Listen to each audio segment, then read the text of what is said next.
네, 여러분 안녕하십니까? 마가복음 연구 8과 제자들을 가르치심 두 번째 시간입니다.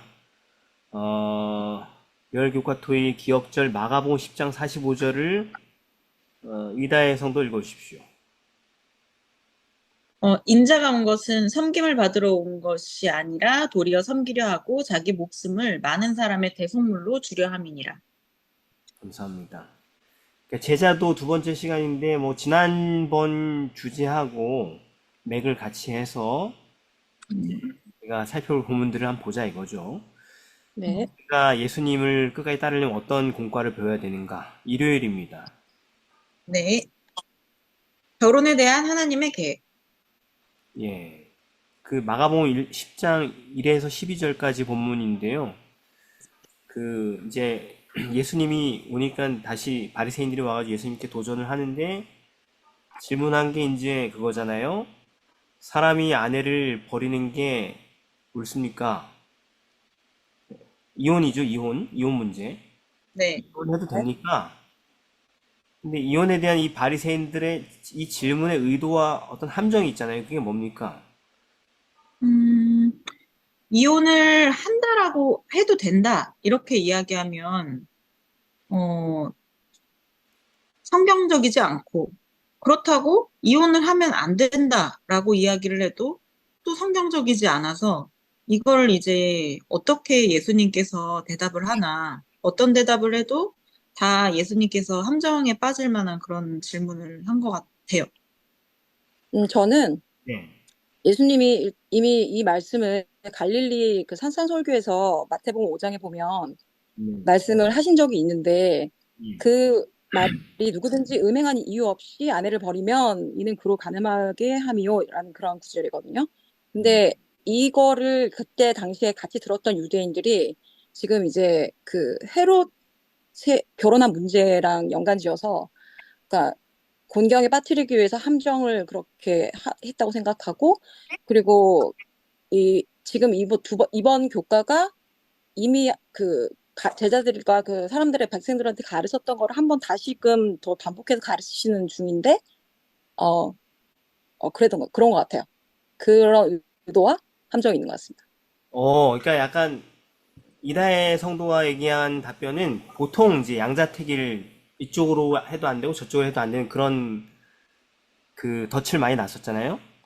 네. 지금 김진수 사모님 얘기를 들어보니까 여기서는 그게 아니고 예수님이 뭐라고 답할지는 미리 사전 조사를 통해서 알고 있다. 음, 음, 그 답을 알고 있기 때문에 이런 함정을 봤다. 이렇게 가는 네, 게 여기서는 맞는 것 같습니다. 음, 왜냐 이미 전례가 있으니까 전례대로 가르쳤고 1절에 보면은 그죠? 네, 그러니까 전례가 있었으니까 예수님은 이혼을 허락하지 않는다는 얘기를 강조를 많이 했으니까 네, 자기네는 그거를 뒤집을 만한 소위 조커가 있었던 거죠. 음, 맨날 성경으로 깨졌는데 이번에 성경으로 이겨먹을 수 있는 어떤 핵무기를 하나 준비해 온 거죠. 비밀 무기를. 그렇게 생각할 수 있겠군요. 그게 이제 의도와 함정인데 그 예수님은 어떻게 대응하셨습니까? 기록되었으되 네가 어떻게 읽느냐로 그죠. 그리고 네, 애초에 이제 이 모세가 이혼에 대한 그 성경 말씀을 썼을 때 그것에 썼던 의도와는 전혀 상관없이 좀 악하게 물어보는 것에 대해서 이제 좀 혼내셨죠, 말씀은. 음. 그리고 유대인들하고 청중들한테 창세기 말씀을 다시 얘기하시면서 그때 창조 시에 있던 그 결혼 제도의 의미를 다시 상기시켜 주셨습니다. 그러니까 이제 이 사람들이 그러니까 예수님 어떻게 끌고 왔냐면은 성경에 어떻게 써 있냐, 그죠? 네, 예, 율법에 뭐라 기록되어 있냐, 어떻게 있냐 이런 누가복음 10장 26절 같은 질문을 계속 쓰시는 거죠. 그러니까 어떻게 비비꼬아서 질문한다 할지라도 이렇게 하나님의 말씀에 뭐라고 되어 있냐라고 물어보면은 많은 부분이 정리가 되게 돼 있죠. 예, 그런데 이 사람들이 예수님 그 질문하셨을 때 이 사람들이 사절을 대답했잖아요. 그럼 무슨 얘기냐면 자기들이 갖고 왔던 히든 카드를 꺼낼 수밖에 없었던 거죠. 예. 그러니까 나중에 예수님이 뭐라고 대답하면 그걸 이 말씀으로 딱 뒤통수를 치려고 그랬었는데 예수님이 이 주고받는 선후 관계를 바꿔버린 거죠. 음, 성경에 뭐라고 써 있지? 그러니까 음, 신명기를 인용했죠. 이혼 증서를 써줘서 내어버려도 된다고 허락했습니다. 그게 어디에 있어요? 신명기. 24장 1절에서 4절. 그죠? 사람이 아내를 취하여 들여온 후에 수치되는 일이 그에게 있음을 발견하고 그를 기뻐하지 않거든 이혼 증서를 써서 그 손에 주고 그를 자기 집에서 내어 보낼 것이요. 그 여자는 그 집에서 나가 다른 사람의 아내가 되려니와 이렇게 분명히 이혼에 대한 허락의 말씀이 여기 써 있고 어떻게 법적 절차를 가져야 되는지까지 써 있단 말이죠. 네. 그러니까 이 사람들은 이제 아유 자기네들이 원하는 그림으로 이걸 제시하지 못했지만 어쨌든 이걸 어떻게 할 거야 당신이 하면서 이렇게 딱 성경을 들이민 거죠. 네. 근데 예수님은 거기에 이제 예수님의 한 방이 딱 준비되어 있었던 거죠. 그래 그렇게 기록돼 있지. 근데 이것은 너희들의 마음의 완악함 때문에 이 명령이 따로 기록된 거다. 이렇게 하면서 그 성경절의 원래 의도가 뭔지를 딱 해석을 해주는 거죠. 네. 왜냐면 이 남자들 마음에 잘못된 생각이 있었으니까. 아무리 사소한 허물이 있어도 아내를 버리고 자유롭게 딴 여자 만나도 되는 그런 삶을 꿈꿨기 때문에 이 법을 그런 식으로 사용했던 거죠. 네. 그래서 여자를 그냥 막 쫓아버리곤 한 거죠. 마음에 안 들면.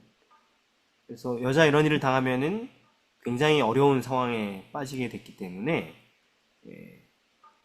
이 하나님께서 이런 여자들이 다시 자기의 어떤 결혼 생활 안에서 안전하게 살 수 있는 권리를 획득하기 위하여서 이런 법을 따로 만든 거다. 이렇게 얘기를 한 거죠. 근데 여기 보면은 6절에 보면은 근데 본래는 그렇지 않다. 이렇게 얘기하는 거죠. 원래는 이런 게 하나님의 뜻이 아니었는데 너희들이 하도 못된 마음을 품고 있어서 이런 규정이 추가가 된 거다. 네. 그래서 이것은 인권 보호를 위해서 추가된 규정이지 이혼을 하나님께 장려한 규정이 아니다. 창조주의 원래 계획은 하나님께서 내주신 이 한 커플, 한 연합된 몸을 사람이 함부로 나눌 수 없다는 거다 하고 창세기, 그러니까 더 앞에 있는 더 근원적인 말씀을 가지고 얘기를 했다라는 것이죠. 네. 근데 이게 제자도랑 무슨 상관일까요? 어, 앞으로 제자들한테 세상에 있는 사람들이 계속 난해한 오늘 주셨던 질문처럼 뭔가 지금은 좀 이거를 다르게 적용해야 되지 않나요? 이런 식으로 복잡하게 질문을 하는 경우가 되게 많이 생길 텐데 그럴 때마다 어떤 성경의 기준이 항상 정확하게 있어서 그 말씀에서 흐트러지지 않는 대답을 항상 해줄 수 있다라는 것을 보여주신 것 같아요. 그리고 이제 오늘 기억절이 그거였잖아요. 제자도는 섬기려 하는 게 섬기를 받으려 함이 아니라 섬기려 하는 거다. 음, 그죠? 네. 그런 섬기려 하는 그런 정신, 하나님 나라의 법칙은 가정 안에서도 실천돼야 된다는 얘기가 여기 포함되어 있겠죠, 당연히. 음, 왜냐면은 실전은 안 그렇거든. 사람들이 살아보면은 실전은 안 그렇거든. 가정에서 이거 실천하기가 너무 불가능하게 보이거든, 사람들 마음속에. 네. 그런데 이런 길을 가야 된다라고 하나님께서 보이시는 거죠. 자, 그런데 이제 우리가 오늘 주님의 이런 가르침을 하나님이 짝주어 주신 것을 사람이 이렇게 나누지 못한다. 이런 가르침을 오늘날에 되게 복잡한 현실에 어떻게 적용할 수 있을까요? 오늘날은 옛날보다 더 이혼이 자유로운 세상이잖아요. 그리고 또 여러 가지 이유들이 있잖아요. 그죠? 이거 어떻게 우리가 적용할 수 있을까, 이 말씀을? 고린도전서 7장 10절에서부터의 말씀에 보면은 네. 자세하게 또 설명을 해주셨어요. 이혼, 어떻게, 뭐라고? 이혼을, 그러니까 웬만하면은 하지 말고, 네. 뭐, 만약에 상대방이 또 굳이 이혼을 안 하고자 하면 또 네. 그냥 웬만하면 또 살고, 뭐 그냥 그렇게 하라고. 근데 이제 만약에 믿지 않는 자가 갈리거든 갈리게 하라. 그러니까 굳이 어떤 신앙적으로 가정 내에서 지키기 어려운 상황일 때 마침 그 상대방도 그거를 원하면은 뭐 그러면 그렇게 해라. 뭐 그냥 그 정도까지만 이제 또 꼼꼼하게 설명을 해주신 것 같아요. 그 고린도전서에 있는 그 말씀은 믿지 않은 배우자가 나를 버리고 간다면 버림받아라 이런 얘기인 거죠, 말하자면. 그런 말 아닌가요? 버림받아라. 어, 그걸 때는 바보가 돼도 된다. 그러니까 음, 네가 어, 버리라 이게 아니고 버림받는 건 그렇지. 어쩔 수 없다 이런 얘기죠, 그죠? 네. 아, 그러니까 또 어때요? 좀 또 어렵죠, 그죠? 그렇죠. 내가 웬만하면 이혼을 안 하는 거죠. 정리해버리고 싶은 인간인데 내가 정리해버리고 싶은 인간인데 저 인간이 나를 정리해버려야 되는 상황만 허락된다는 얘기잖아요, 거기에 보면. 예. 그렇죠. 그러기 전에는 신성한 서약을 파하지 말라 이런 얘기가 거기에 있잖아요, 그죠? 네. 자, 일단은 어쨌든 간에 오늘 현대 결혼 생활, 그리스도인들의 결혼 생활은 당시 유대교랑 되게 닮아 있다. 음, 그때는 남자가 여자를 처리했지만 지금은 남녀 공이 누구든 서로를 처리할 수 있는 시대가 됐다라는 거. 예. 음, 물론 이제 대체로 여전히 여자들은 약자에 속하는 경향이 많습니다. 특별히 재정적으로 그런 사회 구조인 건 사실인데 어쨌든 신성한 서약인데 이 재림교회 안에서도 이 온갖 얼토당토하는 이유들을 다 갖다 붙여서 이 서약을 깨는 일들이 되게 흔히 일어나고 있다. 그래서 어, 심지어 예수님 믿는다고 공언하는 많은 사람들이 갈등 관계에 있는 다른 부부 신자들에게 야, 나 같으면 그거 정리한다 하고 이혼을 더 적극적으로 권하고 있는 세상까지 됐고 예. 그런데 어, 예수님은 뭐라 그랬어요? 어떤 경우만 빼놓고? 믿지 않는 사람이 아니. 음행한 연고 외에는 이렇게 써 있죠. 분명한 연구. 예, 네. 마가복음 10장 11절 여기 나와 있잖아요. 예, 네. 간음 뭐 이런 것 말입니다. 네네. 간음한 그런 죄 외에는 마태복음 19장 9절에 그 말 표현에 나와 있는데 안 된다 이렇게 얘기하셨단 말이에요. 네. 예. 근데 그 얄미운 사람이 간음 빼놓고 나쁜 짓은 다 하고 있을 수 있겠죠. 음. 네. 네. 그럼 되게 그 여자 입장에서 어때요? 반음 좀 해줬으면 싶을 수 있죠. 예. 내 양심이 좀 편하게 그죠? 근데 또 아, 잘 안 해주지 그지? 음, 그럴 수도 있겠죠. 여러 가지 복잡한 상황이 있단 말이에요. 어, 참 어려운 상황인데 어쨌든 기본 요즘 뭐냐면 제자도예요. 그러니까 고통을 음, 좀 당하는 상황이 있다 할지라도 섬기는 쪽이 돼야 된다라는 것입니다. 내가 섬김을 받아야 된다라는 개념이면 무조건 다 이혼할 사유밖에 안 되겠지만 내가 섬기기 위해서 함께 이 결혼 서약을 받아들였다 한다면 어지간한 이유로는 쉽게 이혼을 실행하지 않겠죠.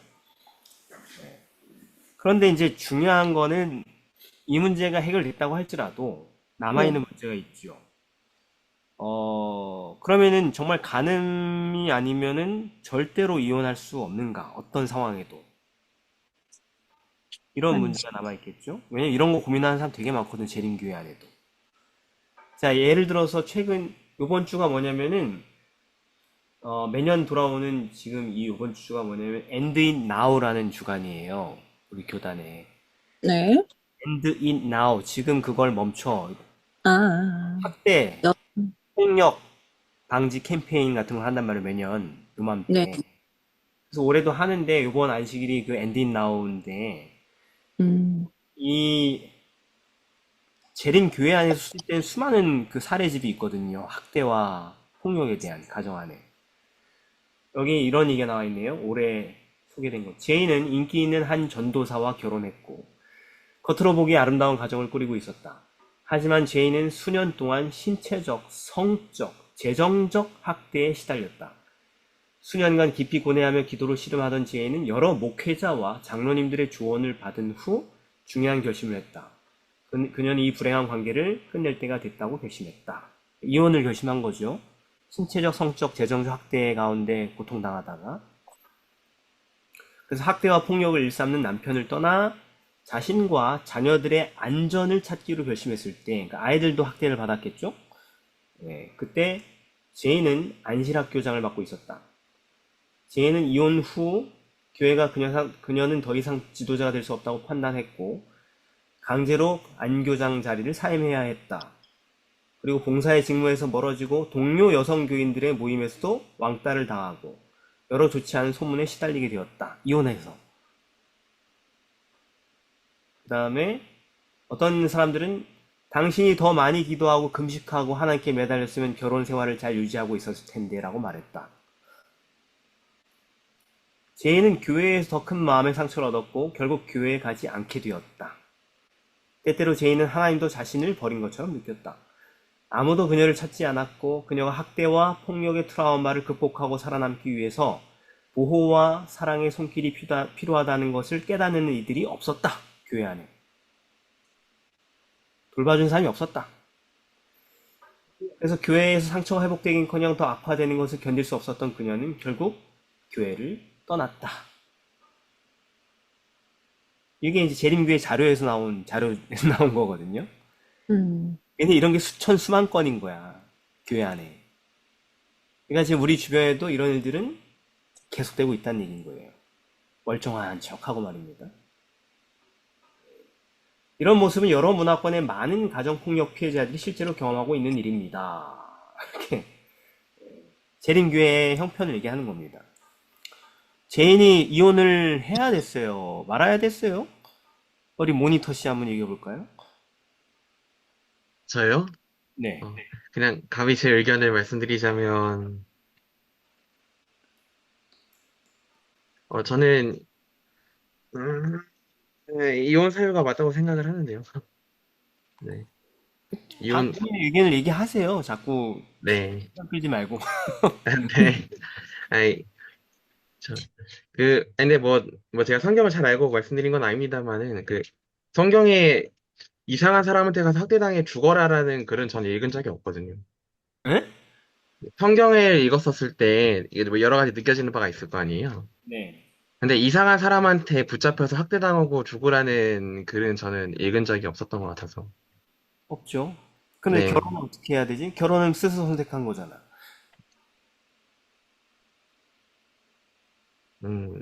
예, 그렇죠. 스스로 선택을 한 거죠. 그죠? 네. 신중하게 고민하고 혼인신을 올렸을 거 아니에요? 네. 그럼 어떻게 책임을 져야 되는 거 아니에요? 책임이요? 네.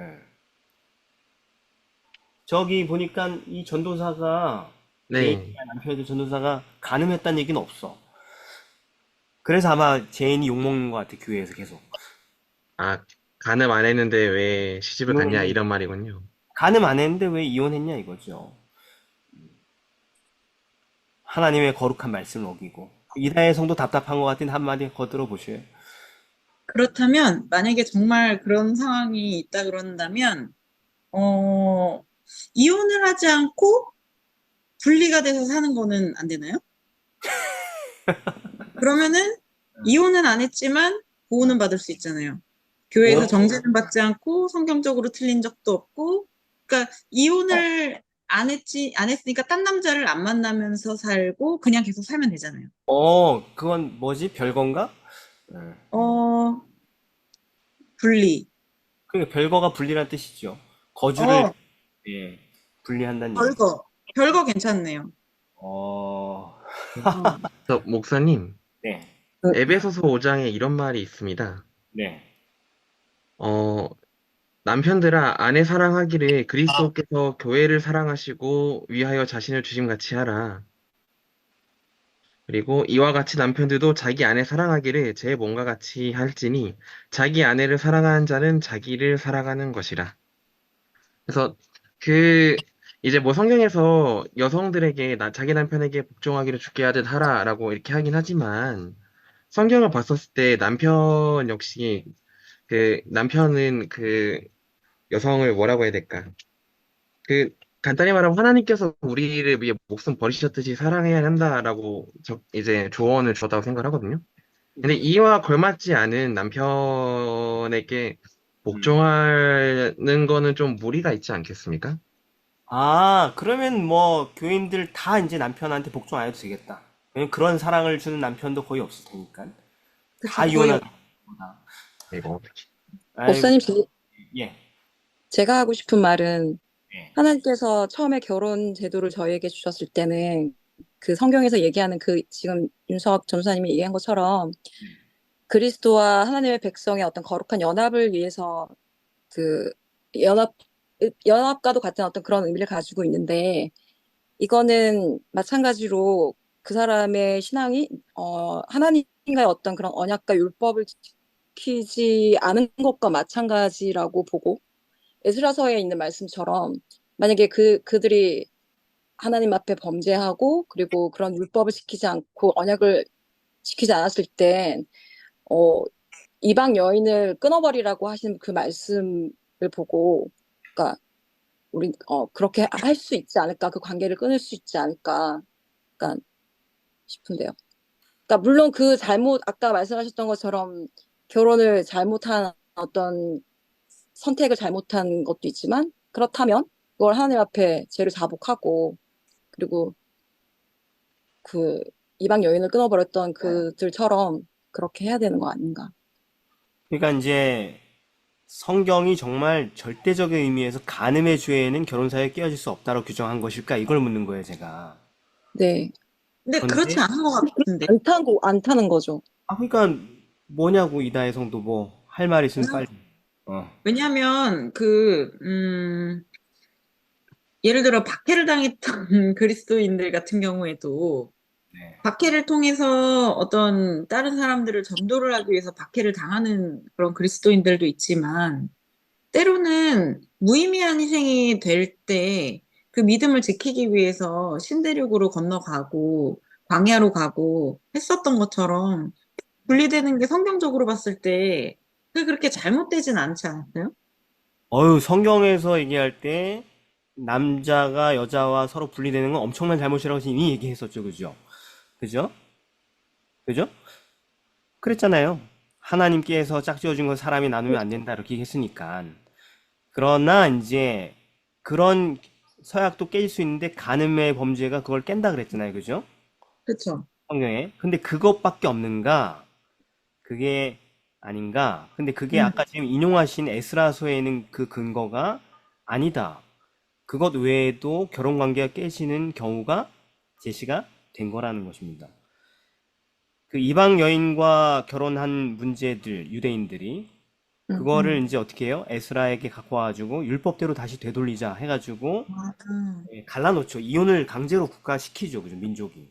음, 이건 뭐가 문제였냐면은 그 음, 여자들이 무슨 간음을 해가지고 지금 갈려지는 게 아니고 음, 영적인 간음, 우상 숭배를 끊지 않았기 때문에 이렇게 음. 갈라진다라는 것을 우리가 확인할 수 있는 본문에서. 네. 맞아. 그러니까 어. 이혼에 관한 또 다른 기록이 남아 있는 거예요, 성경에. 하나님의 아, 뜻대로 할 수밖에 없었던 이혼. 뭐냐면은 집요하게 우상 숭배를 버리지 않는 여자들과 유대의 남성들을 갈라놓은 사건들이 있었다. 음, 에스라가. 근데 거기 보면 에스라 10장 3절에 보면은 율법대로 행할 것이라 이렇게 써 있습니다. 네. 그리고 10절에 11절에 보면은 죄를 자복하고 그 뜻대로 행하여 율법대로 행하여 이방 여인들을 끊어 버리라 이렇게 써 있죠. 음, 이거는 간음하고 상관없는 이혼 사례죠. 그죠? 네. 근데 음, 이거는 일곱째 계명이 아니고 둘째 계명이 파괴됐을 때 음, 실행했던 이혼이었던 거예요. 집단 이혼이었죠. 왜냐면은 이 여자들이 나는 우상숭배 할 거고 네가 여호와를 믿든 안 믿든 난 우상숭배 할 거고 내 자식도 우상숭배로 키울 거다 이렇게 작정한 사람들이기 때문에 네. 이거를 끊어내는 작업을 했다라는 것이죠. 이게 룻이었으면 룻은 아니 룻이 아니 룻 이방 여인이잖아요. 예. 근데 음, 룻은 보아스랑 잘 살았잖아요. 알콩달콩. 그쵸. 예. 음, 왜? 여호와를 음, 받아들였죠. 그죠? 음, 음, 요게 이제 간음하고 다른 또 다른 죄가 뭘 파괴할 수 있다? 혼인서약을 파괴할 수 있다는 것을 볼 수 있는 사례가 되는 것입니다. 마찬가지로 뭐가 혼인서약을 파괴할 수 있겠습니까? 살인하지 말란 계명을 어기면 혼인서약을 파괴하는 거예요. 예를 들어서 우리나라가 지금 얼마나 많은 데이트 폭력 살인 사건, 그다음에 부부 살해 사건이 일어나고 있어요, 그죠? 네. 어마어마한 수가 증가하고 있습니다, 그 범죄율이. 음. 근데 그 많은 여자들이 남편에게 맞아 죽고 찔려 죽고 난도질 당해 죽고 계속 이런 기사들이 매년 올라오는데 대부분 이혼 시도하다가 죽는단 말이에요. 결국 죽을 위기가 느껴졌으니까 이혼 시도했던 것이고, 그죠? 그러면 네. 언젠가는 이 남자랑 살다가 죽을 거라고 두려움을 느껴가지고 떨어져 나가려고 이혼을 준비하는 것이 죄가 되는가? 그렇지 않다는 것입니다. 우와. 생각해봐. 상대방이 나를 죽일 작정이야. 살해 시도를 했어. 약을 먹였어. 불을 질렀어. 그럼 우리 둘 사이에 혼인 언약 신성한 관계가 남아 있는 거예요? 뿌리채 뽑힌 거예요, 이게. 없어요. 없는. 그죠? 그러니까 여기 나온 죄인 같은 경우는 여기 죄인 주변에 있는 교회 구성원들은 개념이 없는 거지. 죄인이 범죄했다고 생각하는 거죠. 그러나 성적, 재정적, 신체적 학대에 시달리고 살고 있었다? 그런데 그걸 해결할 수가 없었다? 그럼 죽어가고 있는 거잖아요. 그죠? 살해당하고 있는 거잖아. 그러면 그렇죠. 이거는 이미 간음을 저지르지 않았다 할지라도 혼인서약이 깨졌다라고 보는 게 성서적인 관념인 것이죠. 네. 물론 대부분 우리가 이 이혼 상담을 제가 해보면은 그렇지 않아. 상대방이 날 생명을 취하고 뭐 이런 사태들이 아닌 경우가 되게 많아요. 서로 미워하고 승질나고 싸우고 이렇게 하다가 헤어지는 게 더 많아요. 그런데도 뭐 거의 악마화하지 상대방을. 아, 저건 악마라고 그렇게 하는데 굳이 악마까지는 아니야. 제가 상담해보면 대부분 많은 경우들은. 그냥 내가 견디지 못해서 이혼하려고 하는 거죠. 그런 경우는 제가 이혼해라 이렇게 얘기한 적이 없습니다. 절대로. 예. 근데 그거는 이혼해도 되겠다고 생각하는 게 뭐냐면 이런 범죄 레벨까지 갔을 때 상대방의 삶을 철저하게 유린하고 죽이고 있을 때 인격을 말살하고 그러고 있을 때는 그리고 그거를 저항할 힘과 어떤 상황이 아닌 이런 상황에서는 이거는 이러한 학대는 정말 이혼을 통해서라도 벗어나야 된다, 생명을 구해야 된다고 생각하는 경우들이 꽤 많았다라는 것이죠. 저희 교회 안에도 이런 일들이 참 많아요. 알고 싶지 않은데 자꾸 알게 되고 심지어 상담도 하게 되고 그렇습니다. 그래서 이거를 분명하게 여러분들이 알아야지 지금 저기 제인이 이야기 같은 교회에 몰상식한 또 하나만 알고 무식하게 사람을 괴롭히는 저런 교회가 되지 않는 거예요. 그래서 알겠죠? 네. 네. 월요일로 넘어가겠습니다.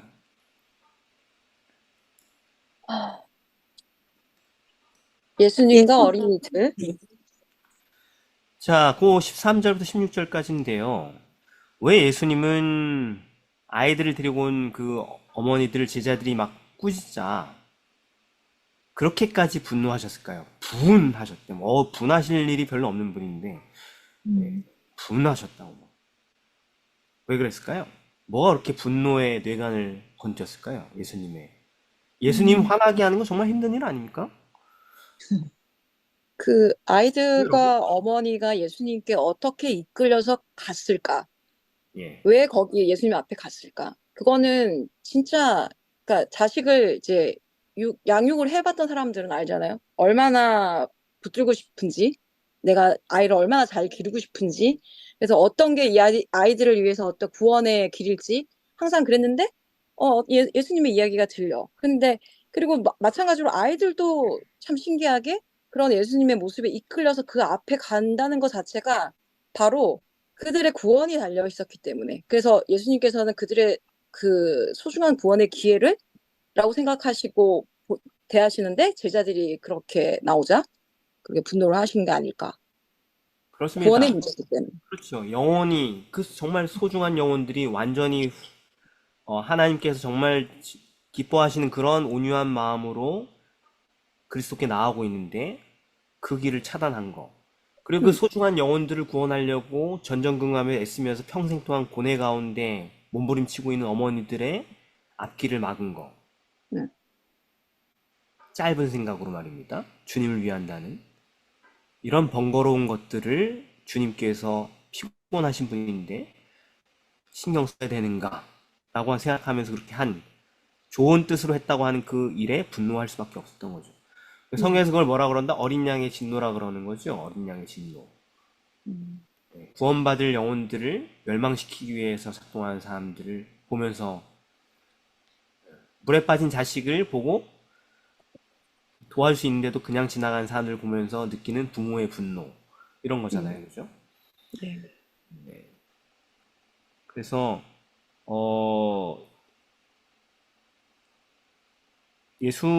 예수님은 그게 너무 분노하는 거예요. 그러니까 살릴 수 있는 사람을 음, 그분이 정말로 사랑하는 그 살릴 수 있는 사람을 누군가 죽게 할 때 우리가 정말로 사랑하는 사람이 있잖아요. 그죠?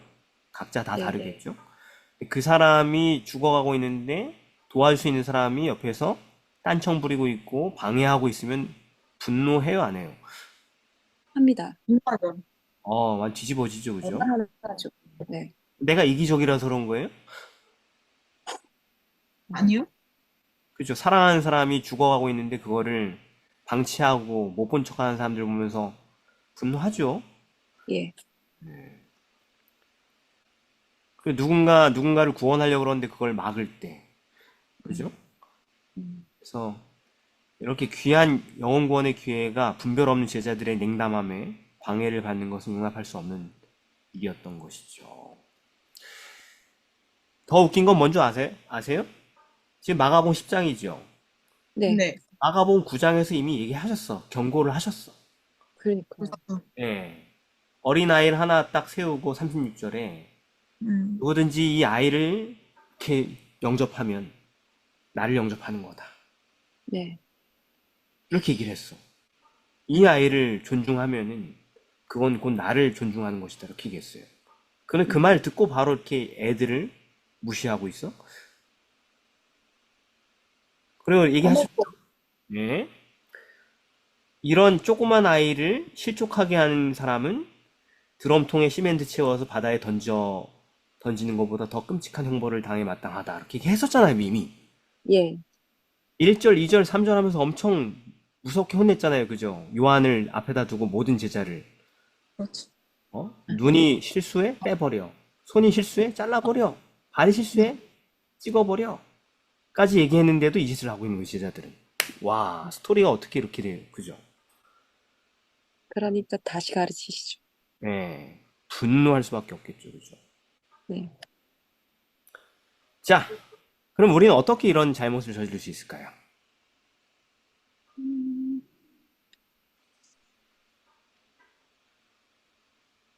일단은 부모로서는 네. 자식을 대할 때 예수님이 이 어린아이들을 대했던 것처럼 대하지 않는다면 우리도 동일하게 예수님의 분노를 살 수 있다라는 거를 또 배울 수 있는 것 같아요. 예를 들어서 아이들에게 어리다는 이유로 충분히 알아들을 수 있음에도 불구하고 성경을 제대로 가르치지 않아서 구원의 길을 열지 못한 부모라면, 물론 이것보다 더 나가서 또는 어리다고 이 아이를 너무 함부로 대해서 어떤 하나님의 형상을 부모를 통해서도 충분히 배울 수 있었을 텐데, 근데 그것을 전혀 깨닫지 못하게 하고 하나님에 대한 어떤 편견을 갖게 해서 아이에 대한 신앙이나 구원이나 이런 길을 막아버리게 되는 경우가 우리 교단 안에서도 되게 많을 것 같은데, 그런 모든 것들에 대해서 하나님은 좀 분노하시지 않으실까?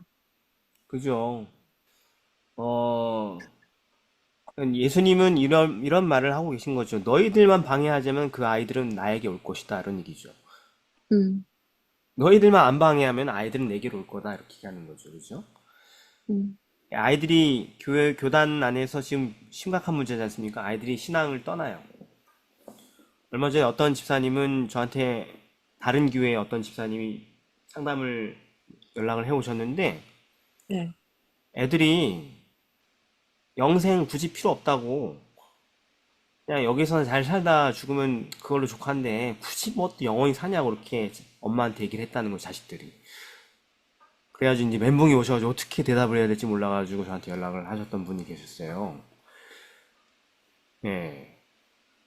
그러니까 무슨 얘기냐면은 지금 재림교회에서 나고 자라는 모든 어린아이들, 젊은 아이들은 다 신앙 떠난다는 얘기예요, 거의. 음, 성장하면서. 우리는 이상하잖아요? 아, 내가 신앙 생활 어려부터 성경을 읽히고 잘 가르치려 노력했는데 왜 다 떠나지? 이렇게. 예.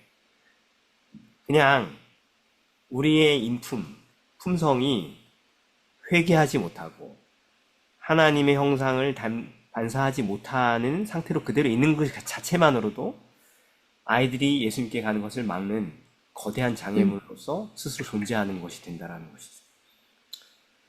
성경에는 이런 얘기가 많습니다. 아버지들에 대한 얘기가 많아요. 네. 에베소 6장 4절 아버지들아 너희 자녀들을 노엽게 하지 말고 오직 주의 교환과 훈계로 양육하라. 이거 뭐 엄청 많이 잘못하고 있는 거죠. 저도 아빠인데 저도 이거 잘 안 지킬 때가 있단 말이에요. 주의 교양과 훈계? 예, 가 아닌 천박한 내 품성으로 아이들을 다룰 때가 있단 말이죠. 아비들아 너희 자녀를 경록해 말지니 낙심할까 함이라. 골로새 3장 22절. 똑같은 얘기, 똑같은 얘기. 대부분 자식들 마음에 대못 받고 신앙에서 멀어지게 하는 것들이 아비들이라는 얘기를 또 여기서 이렇게 하고 있는 거예요. 예. 그렇게 승질내고 애들한테 막 격노하게 하고 막 상처만 안 줬어도 교회 다니는 애들이 강요하고 짓누르고 폭행하고 억압하고 이렇게 해가지고 신앙을 떠나간 애들이 수천만 명이라는 것이죠. 그래서 이 아까 아내 문제나 자녀 문제나 다 똑같은 얘기예요. 우리는 섬김을 받으려고 온 게 아니라 부부관계나 자식관계에서 도리어 섬기려고 왔다. 이게 제자도라는 것입니다. 너희가 여기 내 형제 중에 지극히 작은 자 한 사람에게 한 것이 곧 내게 한 것이다. 이걸 계속 얘기하는 것입니다. 이게 제자도라는 거예요. 화요일입니다. 최고의 투자. 자, 요거는 이제 그 젊은 부자관원 얘기인데 젊은 부자관원이 갑자기 왜 튀어나왔을까요? 전당에서 어린이들을 대하는 예수님의 모습을 보고 감동을 받은 거죠. 그렇죠. 아, 이 사람도 꽤나 영적인 인간이에요, 보죠? 그런 걸 보고 감동을 받을 정도의 감성을 갖고 있는 거 보면은. 자, 그런데 이 관원이 이제 예수님께 와가지고 뭐라 그럽니까? 선한 선생님이여, 내가 무엇을 하여 영생을 얻으리이까? 이렇게 묻지 않습니까? 네.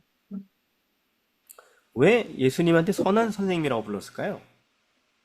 예수님이 하나님의 아들이 아닌 자신보다 더 선하신 랍비라고 여겼기 때문입니다. 뭐, 그래요? 네, 네, 음, 그냥 랍비라고 생각했기 때문에. 그게 단가요? 음, 그게 다일까요? 그러기도 하고, 어떤 예수님에게 사실 그 부자 관원이었잖아요. 직급도 높고 돈도 많은. 근데 이제 본인이 선한 선생님이요 라고 이야기를 하는 거가 예수님을 굉장히 이제 높여서 이야기하는 어떤 그런 모양새가 아니었을까. 음, 자기 입장에서는. 맞아요. 그럼 그게 약간 다일까요? 그런, 음. 그게 핵심일까요? 만약에 그게 다라면 예수님께서 굳이 왜 지적을 하셨을까요? 어찌하여 네가 날 선하다 일컫느냐? 하나님 한 분 외에는 선한 이가 없느니라. 이런 말을 뭐하러 하시겠을까요?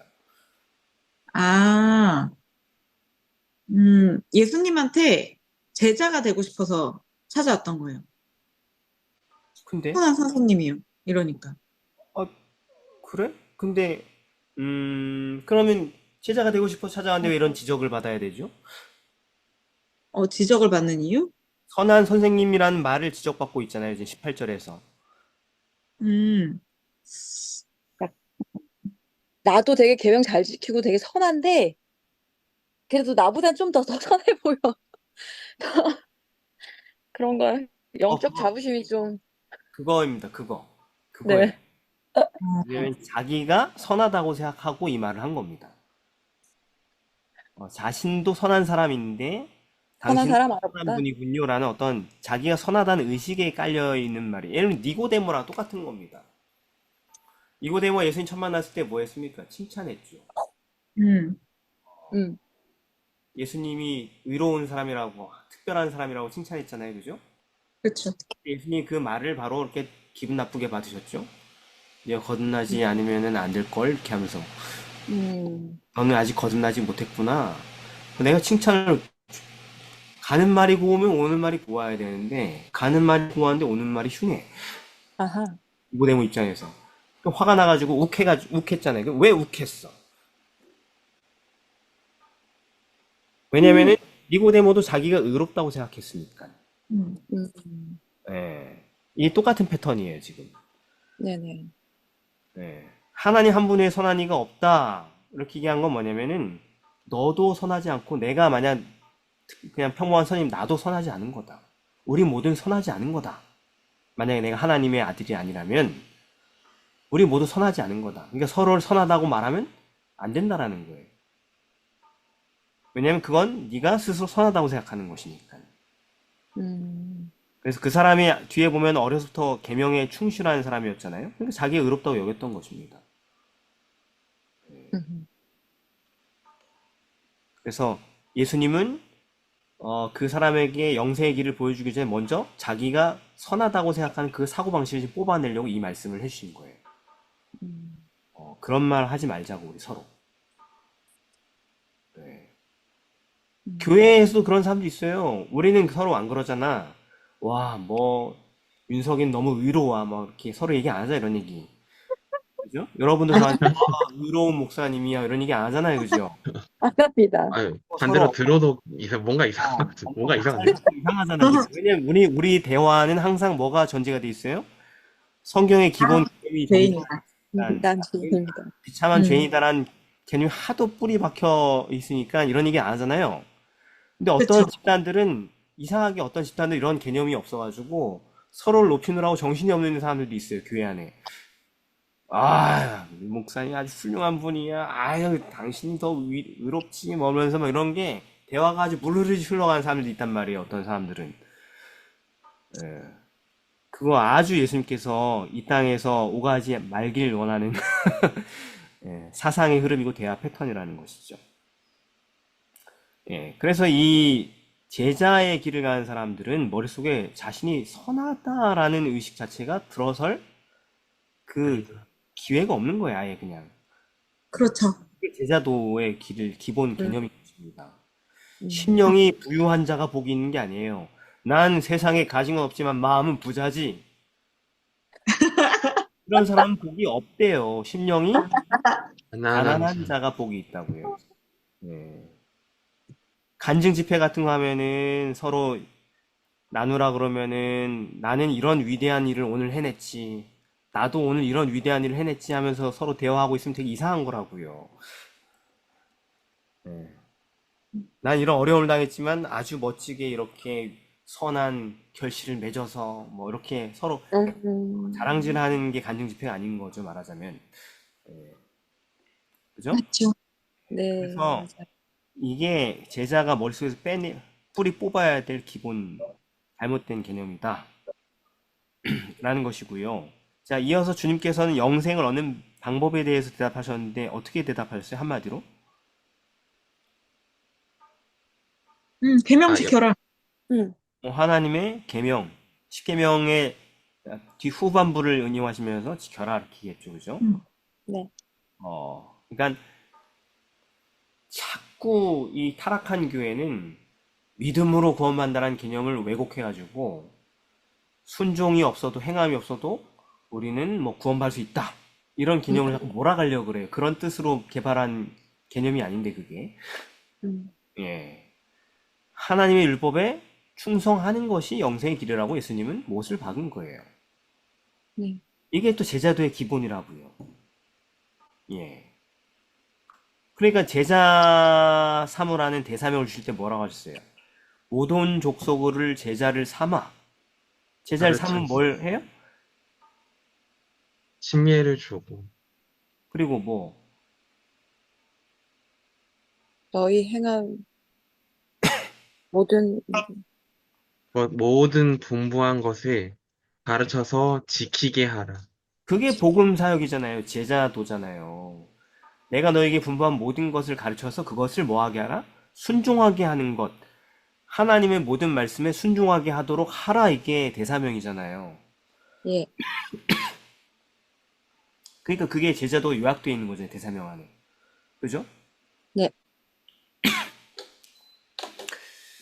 네, 그래서 주여 주여 한 자마다 천국에 다 들어가는 게 아니고 아버지 뜻대로 행한 자라 들어간다. 이렇게 명확하게 가르쳤잖아요. 그죠? 또 반대로 이 계명 중에 지극히 작은 하나라도 버리고 그렇게 가르친 자는 천국에서 지극히 작다 일처럼 가자. 다 보시오. 천국에 간다? 못 간다. 못 간다. 못 간다는 얘기예요. 근데 자꾸 그렇게 하려고 그러죠. 온 세상 교회가. 예. 아예 안식일은 뭐 밖에서 안 지켜도 돼요. 뭐 이거는 이제 우리는 또 이렇게 하면 또 어깨 또 뽕. 그렇지. 무슨 계명이 안식일만 있는 것도 아니고 그죠? 하나님의 말씀이. 네. 교만하지 말라. 남을 사랑하라. 자기의 소유로 구제하라. 온갖 것들이 있는데 안식일에 교회만 다니면서 뭐 다 된 것처럼 이렇게 착각하는 거 있죠. 그죠? 네. 있어요. 형제를 용서하라. 뭐 이런 것들. 너무 많은 반대되는 개념을 교회 안에서 배우고 있다는 것이죠. 아유, 안 지켜도 우리 주님 너무 사랑을 다 구원하신다고. 예수님이 그렇게 얘기한 적 없잖아요. 그죠? 복음에 대해서. 그렇죠. 제자는 충성해야 된다. 하나님의 모든 말씀에. 네, 그게 기본적인 제자의 특성이라고 얘기를 하고 있는 것입니다. 그럼 우리가 믿음으로 구원 얻는 게 아닌가요? 그럼? 행위로 구원 얻는다는 얘기예요, 그게? 아니요. 믿음으로 구원을 받는다는 거죠. 그게 어떻게, 왜냐하면 음, 만일 사람이 믿음이 있노라 하고 행함이 없으면 무슨 이익이 있으리요. 그 믿음이 능히 자기를 구원하겠느냐. 음.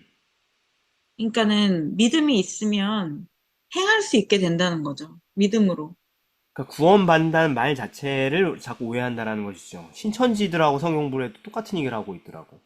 신천지들한테 구원이 뭡니까? 복음이 뭡니까? 이렇게 얘기하니까, 아, 그냥 천국 가는 거 아니에요? 이렇게 얘기하더라고. 한참 떠든 다음에. 그래서, 에이, 당신들 아직 뭐 좀 똑같네? 이러면서 뭐 제가 막, 몰라요? 하면서, 죄에서 구원받는다는 얘기잖아요. 성경에서 얘기하는 구원이란, 죄 짓는 그 악한 본성과 행위에서 구원받는 게 구원이잖아요. 그러니까 다들 멀뚱멀뚱 이렇게 신천지 분들이 처음 들어본 것처럼 그런 얘기를. 그러니까 오직 믿음으로 구원을 얻는다. 뭔 뜻이냐? 순종 없어도 믿음만 있으면 구원받는다 이런 얘기가 아니죠. 네, 오직 그리스도의 은혜를 통해서만 우리가 죄에서 해방되어 순종할 수 있다. 이런 얘기인 겁니다. 믿음으로 구원을 얻는다는 얘기는. 우리가 사랑을 말할 때, 나 하나님 사랑해요 얘기할 때 그 말의 진실성 여부를 입증하는 건 뭐다? 계명을 지키면 자, 근데 이 사람이 계명을 나는 지켰는데요 이렇게 얘기를 했죠. 네. 예수님이 어떻게 그의 부족을 느껴주셨어요? 그렇다면 네가 갖고 있는 거 다 팔아서 가난한 자들을 주라. 그러면 하늘에 보화가 있을 거다. 그쵸. 그리고 나를 쫓으라. 그죠? 네, 그러니까 아까 제가 안식일 얘기했잖아요. 우리는 계명에 순종해야지 구원을 받습니다. 그러면 우리 안식일 교인들은 그렇지. 저들은 9계명만 지키고 우리는 안식일 계명까지 다 지키니까 지키는 거지. 하고 이 부자관처럼 얘기할 수 있단 말이에요. 우린 다 지킨다고. 맞아요. 다 지켰다고. 안식일을 포함한 모든 계명을 지켰다고 얘기할 수 있지만은 예수님은 바로 그때그때 그 사람의 케이스에 맞게 내게 한 가지 부족하게 있는데 하면서 예를 들면 네 남편을 용서해라. 그럼 어떤 사람들은 으악 자빠지는 거고 네 부모님을 용서해라 그러면 어떤 사람들은 그럼 때려칠게요 신앙 이렇게 하면 나갈 거고 네. 어떤 청년은 옛날에 자기 몸에 있는 아버지의 피가 흐르고 있다는 생각하면 자기 몸에 있는 피를 한 방울까지도 다 쥐어 짜서 뿜어내고 죽고 싶다고 이렇게 얘기하는 이제 상처가 있는 청년도 있었단 말이에요. 그러니까 그 아이에게 아버지 용서하자 이렇게 얘기하면 발작이 일어나겠죠, 그죠? 그게 신앙이다 그러면. 그러니까 이게 이 남자에게만 힘든 게 아니고 누구에게도 힘든 거예요?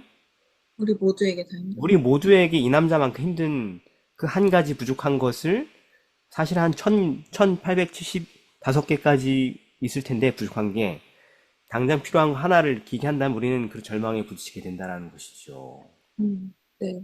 음, 그래서 그 부족을 이런 방식으로 정확하게 딱 일깨워요. 근데 그게 결국 이 사람이 부족한 거나 우리가 부족한 거나 한마디로 뭘까요? 그 부족한 게. 사랑. 음, 그렇죠? 그 한마디, 한 가지 부족한 게 뭐예요? 사랑이 없는 거예요, 사랑이. 사랑이 없이도 뭐 이것저것 많이 할 수 있다고 바울이 얘기하죠? 네. 예. 근데 바울은 사랑이 없으면 우리의 모든 지혜와 선행과 구제와 능력과 모든 것이 어떻다고요? 아무 아무 무기 의미가 없음. 없다. 의기요. 예. 아무 의미가 없다. 모든 것을 버리고 따르라 하신 주님의 명령대로 나보다 하나님과 내 이웃을 더 사랑하기로 선택한다면 영생은 즉시 그 사람의 것이 되는 거죠. 그게 믿는다라는 것입니다. 예수님을. 음, 예. 그래서 그렇게 단도직입적인 복음을 딱 주셔서 그가 죄를 깨닫고 영생을 얻도록 원하셨던 것이죠. 그래서 사람들이 관원들에게 요구되어진 게 특수 사례라고 믿고 싶어 하는 사람이 많아요. 나한테는 이런 얘기 안 하시겠지 하면서. 지금까지 이 비슷한 내용들을 많이 얘기하고 계셨어요, 우리. 예수님께서 우리에게. 야, 너 그거는 좀 이래야 된다. 저래야 된다. 이렇게 하자. 근데 우리가 참 얼마나 많이 튕겨냈습니까? 그죠? 이 남자처럼. 근심하며 집으로 돌아간 적이 얼마나 많아요? 맞아요. 그러니까 네. 내가 확실히 내 손에 영생을 줬다라는 그런 감각을 누리지가 못하는 거죠. 교회를 우리가 오래 다녀도. 수십 년 동안 교회를 다녔고, 앞으로 교회를 다닐 날이 얼마 안 남았어. 왜냐면 내 수명이 그렇게 길게 더 연장이 안 되기 때문에. 내가 70년을 교회를 다녔으면 다시 70년 교회 못 다닐 거 아니에요. 그렇죠. 기껏해야 5년, 10년 남았을 거 아니에요. 그죠? 음, 그런데 지금까지도 근심하며 집에 가기를 반복했다면 영생은 여전히 내 손에 없겠죠. 그 한 가지 부족한 것을 굴복하기를 거절했다는 말이죠. 그죠? 그러니까 남은 음, 생애를, 우리가 지금 남아있는 우리의 생애를 그 한 가지, 하나님의 성령이 내 마음에 호소하는 그 한 가지를 내려놓는 데 집중해야 된다. 이것이 우리의 진짜 싸움이다라는 것입니다. 네. 자, 그러나 그는 갔습니다. 그러자 예수님은 뭐라고 했습니까? 근데 이제 누가 버릴 수 있어요, 그걸? 우리가 벌써 또 이렇게 해야 된다면 한숨 푹 나오는데, 어떤 음. 사람은 할 수 있어요? 하나님. 하나님을 믿는 사람. 음, 그러니까 하나님은 할 수 있는데, 음, 어떻게 할 수 있게 되죠? 우리가 어떻게 할 수 있게 되죠, 결국? 결국 우리가 해야지, 하나님이 하셔서 우리가 해야지 되는 거잖아요, 그걸. 음, 그, 음, 결정적으로 선택을 해야죠. 그렇게 하고 싶다고 하나님께 요청을 드려야 하나님께서 할 수 있게 해주시는 거죠. 근데 어떻게 그걸 선택할 수 있지? 요청할 수 있지? 못하니까 지금까지 여기까지 이러고 살았지. 음, 하나님으로서는 할 수 있다라고 하신 말씀이 그러니까 하나님은 어떻게 우리를 할 수 있게 만드실 수 있을까? 그러니까 말씀 보면 로마서를, 예수님이 네. 이렇게까지 하셨구나 막 이러면서 그러니까 한마디로 어떻게 해? 그런 하나님을 우리가 사랑하게 되면 계속 하나님 바라봐야 그러니까 예수님 하신 걸 바라봐야 결론은 그거죠. 사랑에 빠지게 되면 다 할 수 있다. 예. 네. 그거예요. 사랑에 빠지면 다 할 수 있게 된다. 그러니까 제자가 된다는 것은 사랑에 빠진다는 거죠.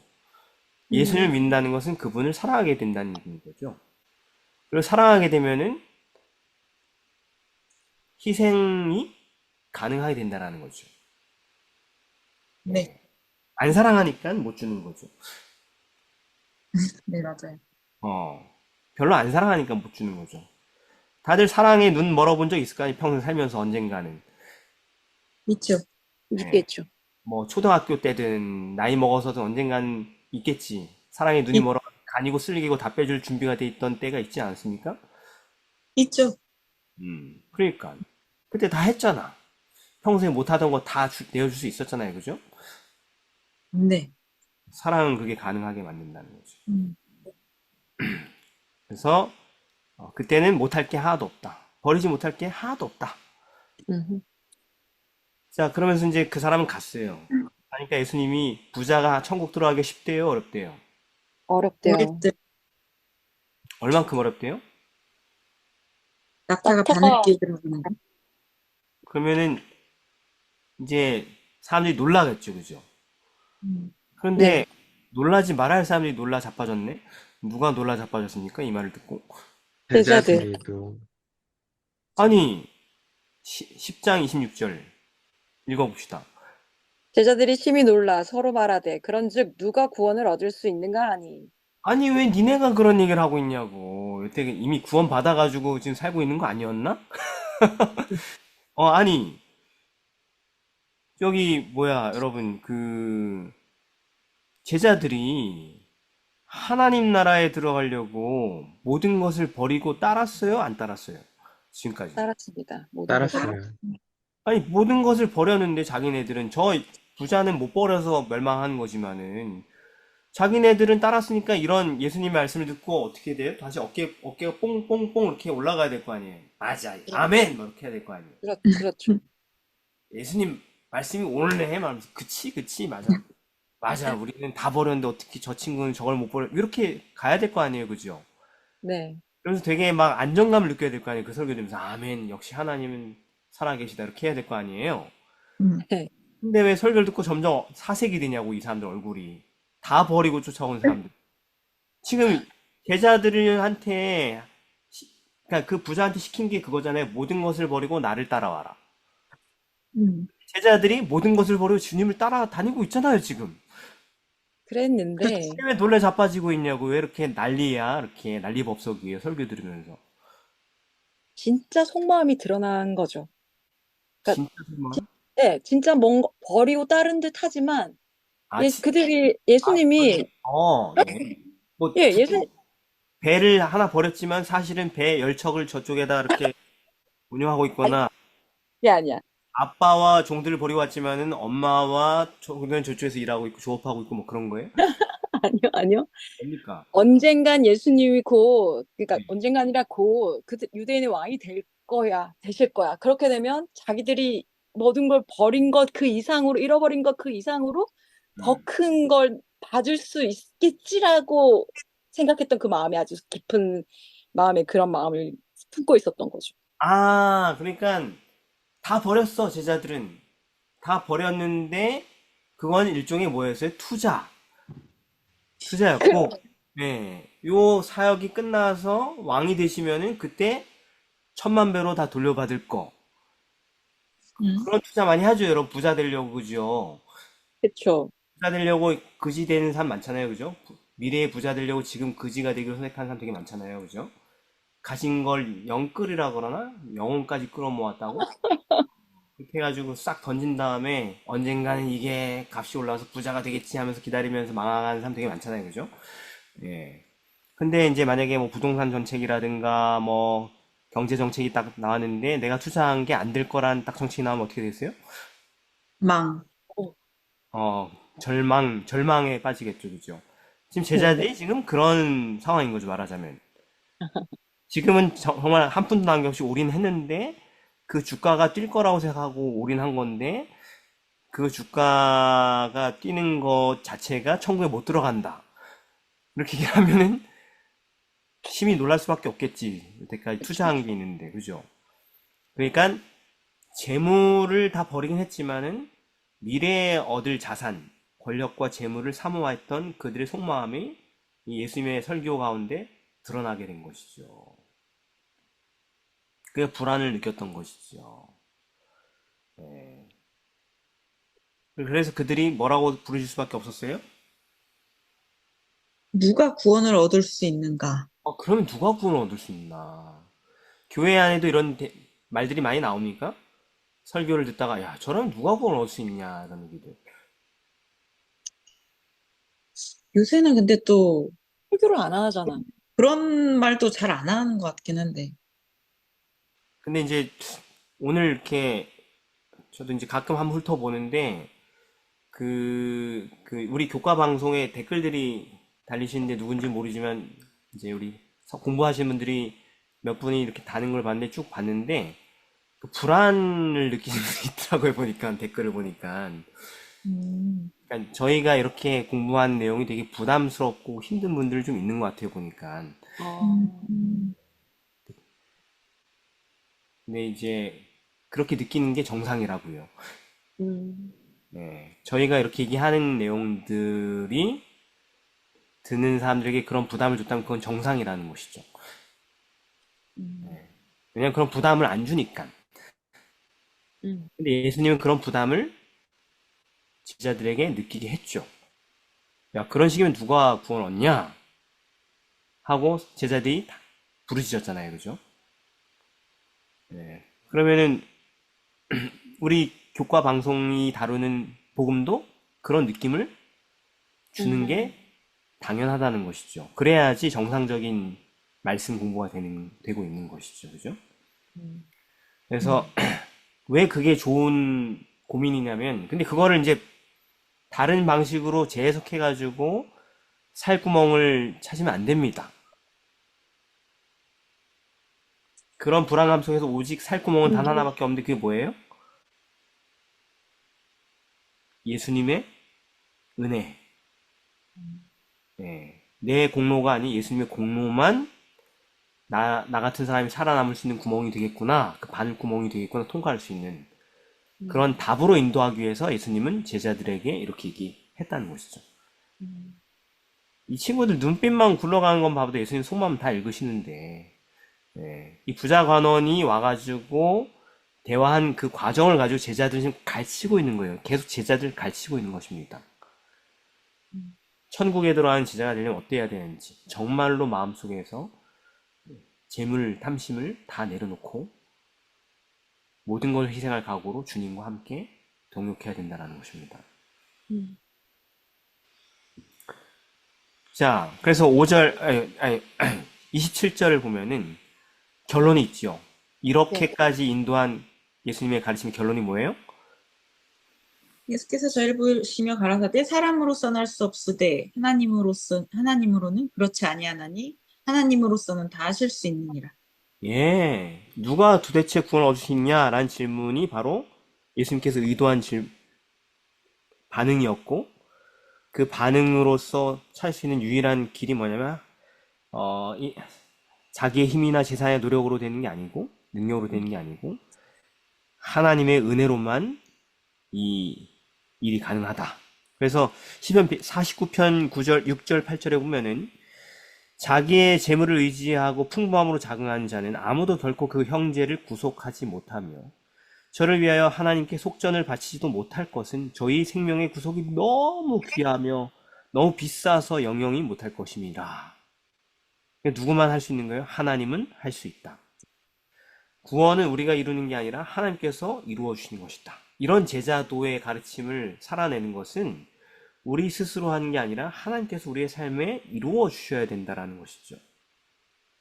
왜? 성경에서 말하는 구원은 아까도 얘기했지만 뭘 그만두는 거예요? 죄. 죄를 그만두는 게 구원이거든요. 그게 안 되거든, 우리는. 네. 예수님의 위대한 희생, 그분의 끈질긴 중보를 통해서만 죄인은 죄를 용서받고 마침내 죄에서 떠날 수 있게 된다는 것입니다. 그래서 하늘은 어떤 곳이냐? 하나님의 은혜를 힘입어 죄를 떠난 자들에게 주시는 보상인 것이죠. 음, 그래서 지금도 우리가 진짜 제자들이면은 우리의 연구와 우리의 설교와 우리의 전도 가운데 그럼 누가 구원을 얻을 수 있겠냐라는 진지한 탄식들이 튀어나오게 돼야 되는 것입니다. 음, 예. 그래서 그때 우리가 여태까지 무감각하게 들어왔던 예수님의 이야기가 생명줄이 되는 것입니다. 갑자기 어느 날 내 인생에. 그래서 우리 스스로는 할 수 없지만 로마서 8장 3, 4절에 나온 것처럼 율법이 육신으로 말미암아 연약하여 할 수 없는 그것을 하나님은 하시는데 곧 죄를 인하여 자기 아들 죄는 육신의 모양으로 보내어 육신의 죄를 정하서 육신을 쫓지 않고 그 영을 쫓아 행하는 우리에게 율법의 요구를 이루어지게 하려 하심이라. 음, 죄를 그만두는 그 일을 가능하게 하신다. 예수님을 통하여서 라고 하는 것이죠. 이게 제자가 알아야 될 이 복음의 가장 근원적인 원리라는 것이죠. 수요일입니다. 나의 잔을 마실 수 있느냐? 자, 그 32절, 10장 32절부터인데요.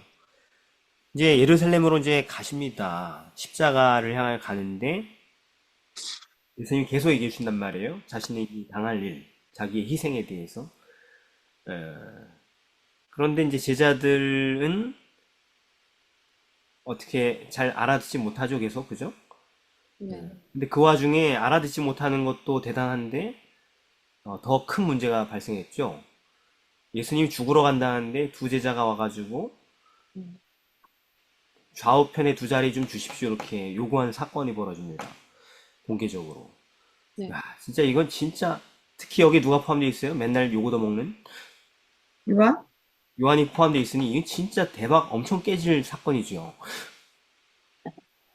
야, 이제 내가 곧 죽으러 간다. 가자. 막 이렇게 하고 있는데, 그러면 자리 양옆에 거 누가 갔습니까? 저희 주십시오. 이렇게 얘기하면 혼나요? 안 혼나요? 혼나야 되는데 안 혼났어요. 엄청 혼날 것 같은 진짜, 예? 건수인데, 요한은 혼나야지. 혼나면서 크는 애니까. 그런데 왜 예수님이 혼내지 않으시죠?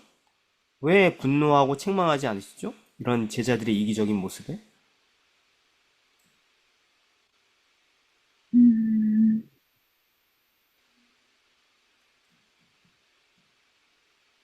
음, 왜냐하면, 여기에서 주의 영광 중에 우리를 하나는 주의 우편에, 하나는 주의 좌편에 앉게 하여 주옵소서라는 이야기가 예수님이 높은 자리에 계시기 때문에 그 높은 자리에서 자기들이 그 다음으로 높은 자리에 좌우로 앉게 해주세요 라고 하는 요청이 아니라 예수님께서 십자가에 대한 이야기를 하시고 난 다음에 이 이야기를 했기 때문에 음. 그들이 예수님과 그 가까운 자리에 있고 네. 싶다라는 어떤 예수님과 더 함께 더 가까이 있고 싶은 어떤 욕망을 이야기를 한 것이기 때문에 이 예. 순간 예수님께서 많이 혼내지 않으신 거예요.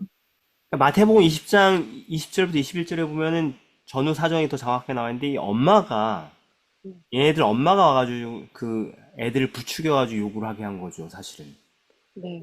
그 엄마는 높은 자리를 원했어. 자식들이 높은 자리에 올라가길 원했는데 자식들은 원한 게 뭐냐면 높은 자리가 아니라 예수님 곁, 네. 예수님의 가장 가까운 그 곁, 예수님 왕 되면 수많은 백성들이 그분을 따르고 주변에 수많은 사람들이 넘쳐나게 될 건데 음. 가장 가까운 그 자리 우리 잊지 마세요. 우리 그 자리 계속 있게 해주세요. 이렇게 얘기한 것입니다. 그들의 동기가. 그래서 이 인간이란 통로 때문에 이 제안이 더러워지긴 했지만 음. 예수님은 그 애들이 이뻤던 거예요.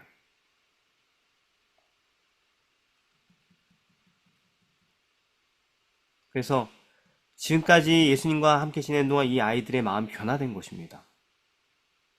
그분을 너무너무 사랑하게 된 거예요. 냉담했던 이 사람들이 예수님을 너무너무 사랑하는 그 부드러운 마음으로 변화된 것입니다. 그래서 그들의 높은 자리를 구하는 이기심을 책망하지 않으신 거예요. 그리고 도리어 그들의 그 마음을 더 거룩하게 성화시키려고 친절하게 대화를 하고 계신 거죠. 근데 이제 제자란 뭐냐면은 예수님과 함께 있고 싶은 것입니다. 말하자면 제자는 그런 거예요. 자리를 탐하고 성공하고 이런 게 아니고 그냥 예수님과 함께 있고 싶다면 다윗의 소원이 그거였잖아요, 그죠? 주의 전에 문지기로만 있어도 좋다. 네. 계속 주님 곁에만 있게 해달라, 그죠? 그게 진짜 천국의 제자된 사람들의 특징이라는 것이죠. 자, 근데 그 제자들에게 주님께서 너희가 내 마시는 잔을 마실 수 있느냐? 그렇게 얘기했는데 그들이 주님의 잔을 어떻게 마시게 됩니까? 할 수 있다 그랬죠, 그죠? 네. 네. 근데 어떻게 마시게 됩니까? 할 수 있어요, 없어요, 이 사람들이? 해냈죠? 해냈습니다. 할 수 있는 게 맞아요. 부정하지도 않았어, 이거를. 왜냐면 사랑하니까. 음. 예. 어떤 식으로 이 사람들이 잔을 마셨어요? 야구? 사도행전 12장에 보면 야고보는 첫 번째 순교자로 목이 베어서 죽게 되었고, 최초의 순교자 참수당했고, 네네. 예. 그다음에 사도 요한은 이제 순교는 아니고 자연사로 죽게 됐긴 했지만, 가장 오래 살아 있으면서 그 반모섬에서 고문을 많이 당하고 그렇게 사도 있었. 요한도 죽임 당할 위기를 많이 당했죠. 끓는 아, 기름에 던졌으니까 살아남았을 뿐이죠, 그냥 기적적으로. 근데 그런 박해를 죽지 않고 박해를 계속 네, 늙어 죽을 때까지 계속 받았죠, 그죠? 네. 첫째와 끝이 됐죠, 사도들 가운데 두 사람의 죽음. 음. 예. 그러니까 정말로 주님을 사랑하게 되면은요, 주님이 우리에게 뭘 보여주냐면, 뭘 보여줘요? 우리의 마지막도 보여줍니다. 음, 베드로. 베드로가 정말로 예수님을 사랑하게 됐을 때 어떻게 했어요? 음, 두 팔 벌려 죽을 거라고. 예. 그의 최후를 계시해 주셨죠, 그죠? 네. 그죠? 정말로 예수님을 사랑하게 되면은 예수님은 우리의 죽음까지도, 우리의 희생과 마지막 박해와 이런 것들까지도 보일 수 있어요. 음, 왜요? 고통받으라고요? 아니요, 마음의 준비를 하라고? 아니, 마음의 준비가 돼 있기 때문에 보여주시는 거예요. 음. 마음의 준비를 하라고 보여주시는 게 아니고 스토리를 보면은 마음의 준비가 됐기 때문에 이제 보여주시는 것입니다. 음, 모든 비밀을 나눌 수 있게 되는 거죠. 음, 우리도 친한 사람들하고 많은 고민을 나누지만 우리의 고통스러운 것을 그에게 안겨주진 않잖아요. 어지간해 가지고. 그죠? 네, 그치. 그런데 우리의 고통을 서로 공유하게 될 때도 있어요. 그 고통이 올바른 것이고 가치 있는 것이고 그럴 때 나눌 수 있는 것입니다. 그래서 그게 영광스러운 거죠. 그 고난에 참여하는 게. 제자들에게 있어서 그 십자가의 고난에 동참하는 건 정말 가장 이 세상에서 제자로서 최고의 영예인 것이죠. 음, 제자로 살면서 이 땅에 살면서 누릴 수 있는 최고의 영광이 뭐다? 순교? 네, 희생입니다. 예수님을 위해 희생하는 거. 그게 최고의 영광이다. 순교라고 딱 죽는 게 순교가 아니고 우리가 살아있는 어떤 곳에서는 예수님 위해서 나를 희생하고 고난의 길을 따르는 것. 네, 그것이 최고의 영광이고 최고의 자격입니다. 음. 의를 위하여 핍박을 받는 자는 복이 있나니 천국이 저희 것이미요 하고 이렇게 끝나게 됩니다. 심령이 가난한 자에서 시작해서. 그래서 예수님의 고난에 동참하는 것을 가장 영예롭게 여기는 마음이 되면 뭐 너무 달라지지 않겠어요? 교회가? 음. 그죠? 음. 자, 근데 그거 장면을 보면 누가 또 기분이 나빠요? 다른 열제자들이. 예, 왜 이렇게 화가 났어요? 높이 예수님 앞에다가 이렇게 로비하는 건 줄 알고. 그러니까 뭐가 드러난 거예요? 또 아까 부자 간원 얘기 때처럼 네, 마음속에 성, 교만과 야망이 또 드러난 거죠. 네, 예, 이거 지금 제자 훈련 과정인 거 이런 사례를 통해서 또 제자 훈련하는 것입니다. 음, 예, 예수님에게 친히 배운 사람들도 이런 현상에서 벗어나지 못해요. 예, 명령하는 사람이 되고 싶지 명령 받고 싶은 사람이 되고 싶은 사람이 없는 거예요, 이 세상에. 음, 군림하고 싶지 노예로 살고 싶지 않아요. 다 그렇잖아요, 우리 모두 다. 그렇죠? 네, 근데 이런 세상의 법칙을 우리는 저항해야 되고 몰아내야 됩니다. 교회는 이런 법칙이 너무 쉽게 자리 잡는데 다 몰아내야 돼요. 음, 왜 교회 안에 바람 잘 날이 없어요?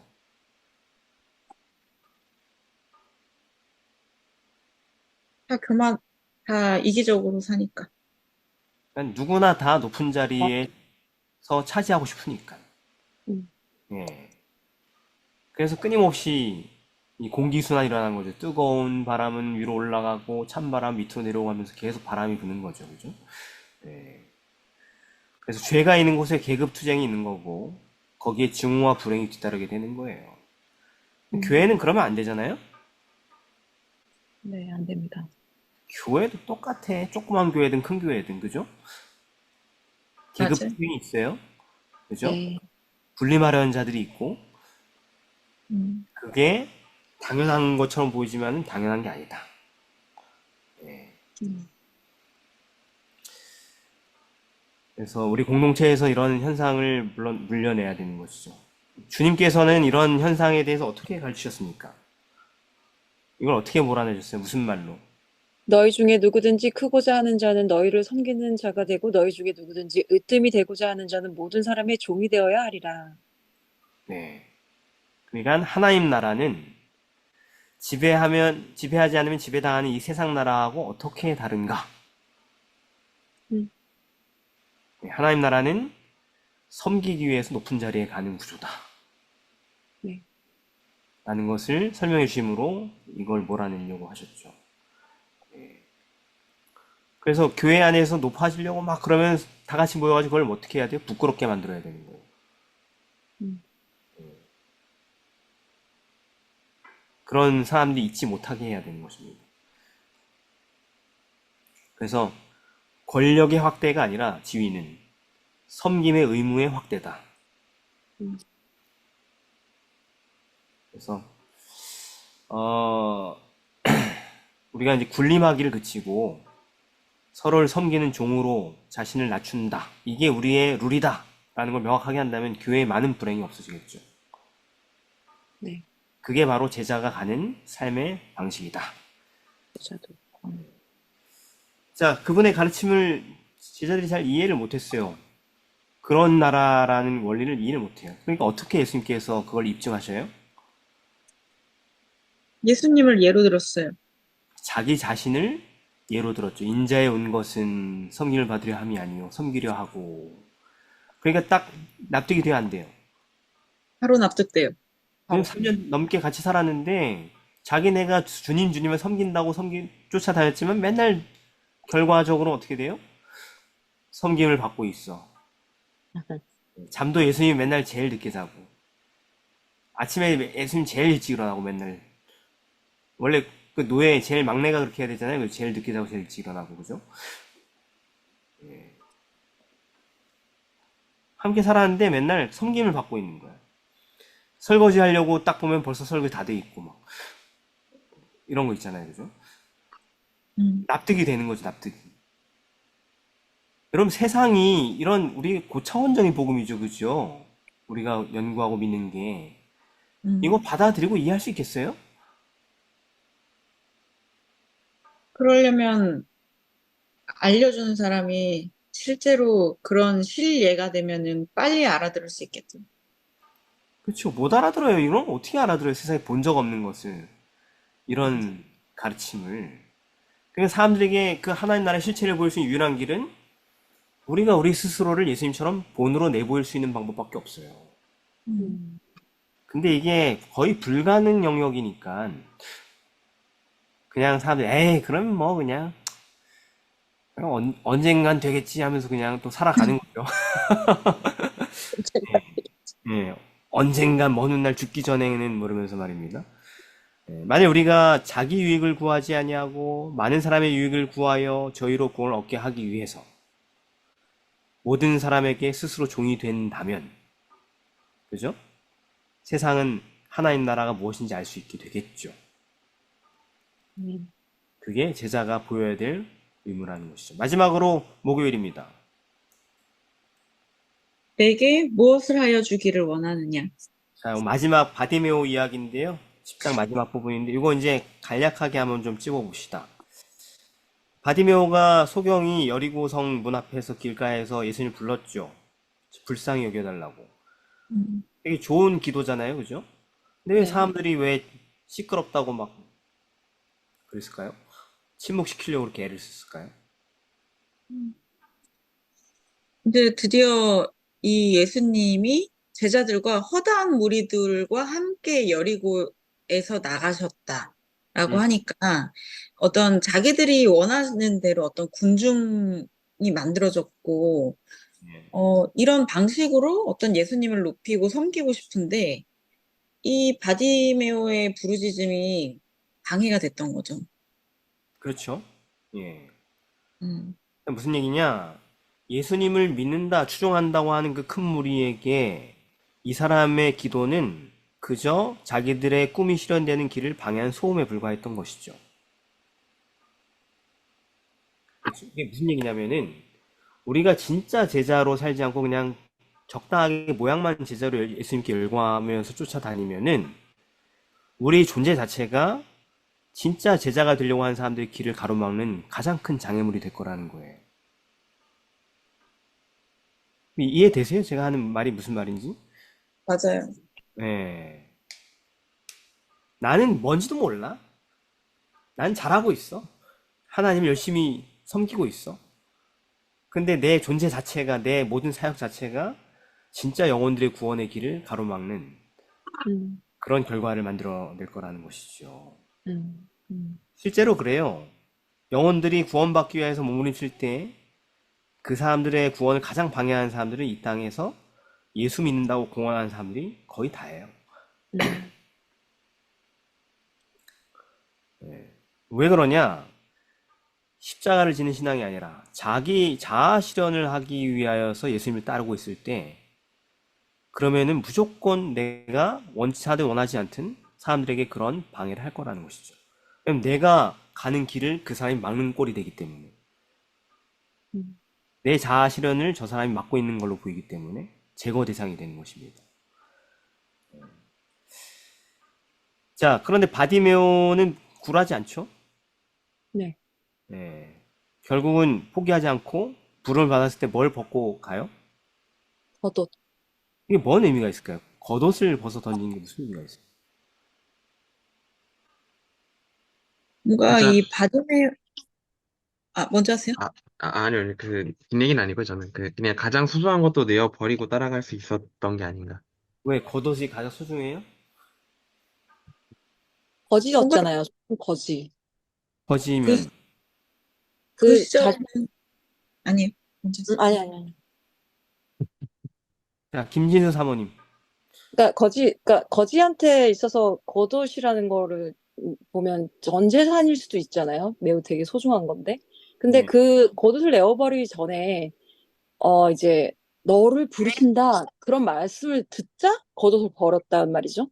그래서 그 말을 듣고 그, 자, 그 그러니까 바디마의 속에는 진짜 예수님께서 자신을 낮게 해주실 거라는 어떤 그런 믿음이 있었고, 그러니까 이런 것까지도 유일한 그 재산일 수도 있는 그 자기의 그 소유물을 다 버리고 달려갈 만큼 모든 걸 포기하고 예수님을 그러니까 그런 어떤 결단의 표현? 그러니까 이전의 상징적으로는 어떤 이전의 삶을 던지고 왜요? 예수님 출애굽기 가겠다. 22장, 이거죠. 출애굽기 22장 25절 27절에 보면은 네. 가나안 자에게 겉옷이 얼마나 마지막 최후 자산인지 잘 설명이 되어 있습니다. 예. 네. 이게 자기 몸을 보호할 수 있는 유일한 마지막 방어선이에요. 예. 그리고 마태복음 5장 40절이나 마태복음 24장 16절 18절에도 보면 겉옷이 되게 각 사람에게 거지가 아니라 할지라도 평범한 사람들에게도 되게 소중한 중요 자산이었다라는 것을 알 수 있습니다. 네. 즉, 이 소경은 예수님을 영접하기 위해서 자기가 가진 모든 걸 버리고 그분을 따른 제자도의 원형이라는 것이죠. 음. 자, 그럼 이제 그냥 끝으로 이 음. 사람의 바디메오 이야기가 제자 훈련의 마지막 부분에 기록된 이유가 뭘까요? 음, 이, 여기서 제자도의 맨 마지막이니까, 음, 여기서 예수님께서 내 믿음이 너를 구원하였느니라 라고 하셨고, 그리고 또 바디메오는 마침 소경이었는데, 우리도 제자들이 계속 해야 되는 것이 이 믿음의 눈이 먼 이런 사람들에게 눈을 뜨도록 해야 되는 그런 역할을 우리가 해야 되고, 또 그런 눈으로 뜬 사람들이 믿음으로 구원받을 수 있도록 이끌어야 되기 때문에 네, 맨 마지막에 이 내용이 기록이 된 게 아니었을까. 네, 그래서 뭐 요한복음 9장 39절 말씀처럼 예수께서 가라사대 내가 심판하러 이 세상에 왔으니 보지 못하는 자들은 보게 하고 보는 자들은 소경되게 하려 함이라. 뭐 이런 말씀처럼. 네. 그러니까 한마디로 뭐냐면 이게 되게 상징적인 얘기죠. 어떻게 보면 죄인이 제자의 길을 끝까지 따를 수 있는 유일한 방법이 이 바디메오 이야기에 다 함축되어 있기 때문에 그래요. 그것은 자기 자신이 어떤 부족을 갖고 있는지 깨닫고 소경이고 거지였죠, 그죠? 네. 그리고 예수님께 어떤 방해에도 끈질기게 믿음으로 매달리는 것입니다. 이것만이 우리가 십자가를 지고 예수님을 따를 수 있게 만들어주고 이웃을 주님처럼 사랑할 수 있게 만드는 유일한 방법이라는 것을 보여주려고 하는 것입니다. 이 소경의 행위가 제자들에게 가르치려고 했던, 그러나 지금 가르쳐주지 못하고 있는 그 문제들을 해결할 수 있는 모든 것을 해결해주는 방법임을 보여주려고 하는 것이에요. 우리도 소경 거지죠? 계시록 3장 14절에 보면은 너 네. 공고한 맞, 것과 가련한 것과 가난한 것과 눈먼 것과 벌거벗은 것을 모른다 그랬잖아요, 그죠? 소경 거지인 줄 모른다, 우리는. 그래서 제자가 되지 못한다는 얘기예요. 우리는 소경 거지인데 그걸 모르기 때문에 제자가 되지 못한다는 얘기예요. 바디메오는 알았기 때문에 제자가 될 수 있었다는 얘기입니다. 예, 마음이 준비가 돼 있었다는 얘기예요. 제자가 될. 그래서 그런 은혜를 얻기 위해서 오직 예수님께 매달 수 있었고, 교회가 또 하나님의 백성이라고 하는 사람들이 그 길을 막는다 할지라도 포기하지 않고 거길 끝까지 뚫고 들어와서 마침내 예수님이 제자가 됐다라는 것입니다. 예. 그래서 이것을 바로 뭐라고 하냐? 이게 믿음이라는 것입니다. 예. 제자들은 지금 아직 자기가 소경 거지인지 몰라요. 언제 알게 되냐면 십자가를 통해서 완전 철저한 배신을 하고 나서 알게 됩니다. 소경 거지라는 사실을. 그러면서 예수님을 완전히 영접하게 되죠. 특히 베드로 이야기, 그죠? 음. 그래서 우리가 라오디게아 교회이기 때문에 우리도 지금 문제가 뭐냐면 소경 거지인 줄 모르는 거예요, 우리가. 음. 그걸 알게 되면 바디메오처럼 우리도 문제 핵심 해결책인 예수님께 달려갈 수 있게 됩니다. 부르짖게 되는 거예요. 예수님께 이렇게 부르짖지 않아요. 소경 거지인 줄 몰라서. 알게 되면 부르짖게 될 것이고 명확하게 될 것입니다. 왜 예수님께 매달려야 되는지. 반대 받을 겁니다. 교회 안에서 더 많은 어려움을 당하게 될 거예요. 내가 제자가 되려고 하면. 그런데 그거 개의치 않고 계속 매달리게 될 겁니다. 상처받았네. 교회가 뭐 이러냐 하면서 때려칠래 이렇게 되지 않을 것입니다. 그리고 예수님의 부름을 받을 겁니다. 그리고 제자가 될 것입니다.